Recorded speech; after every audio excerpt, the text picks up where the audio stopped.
গণ অধিকার পরিষদের সভাপতি নুরুল হককে উন্নত চিকিৎসার জন্য বিদেশে নেওয়ার দাবি জানিয়েছেন দলটির সাধারণ সম্পাদক রাশেদ খান। দেশে চিকিৎসা হলে নুরুল হকের নিরাপত্তা বিঘ্নিত হতে পারে বলে এবং তার জীবনে ঝুঁকি আসতে পারে বলে সন্দেহ করেছেন রাশেদ খান।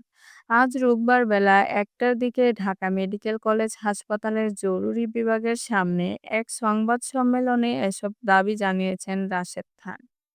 গত শুক্রবার সন্ধ্যায় নুরুল হকের ওপর লাঠিপেটার ঘটনায় আন্তঃবাহিনীর জনসংযোগ অধিদপ্তরের দেওয়া বিবৃতি প্রত্যাখ্যান করে মামলার সঙ্গে জড়িত ব্যক্তিদের দ্রুত বিচার দাবি জানান তিনি।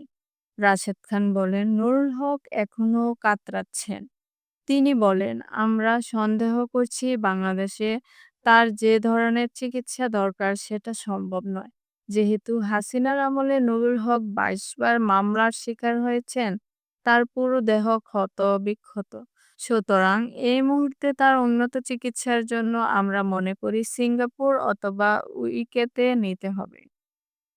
রাশিদ খান বলেন, আমরা মনে করছি বাংলাদেশে যেসব চিকিৎসা রয়েছে তার অবশ্যই দক্ষ আর অবশ্যই উন্নত চিকিৎসা দিতে পারেন, কিন্তু নানা ধরনের প্রশাসনিক জটিলতা রয়েছে। আমরা সন্দেহ করছি এখানে চিকিৎসা হলে নুরুল হকের নিরাপত্তা বিঘ্নিত হতে পারে এবং তার জীবনের ক্ষেত্রে এক ধরনের ঝুঁকি নেমে আসতে পারে।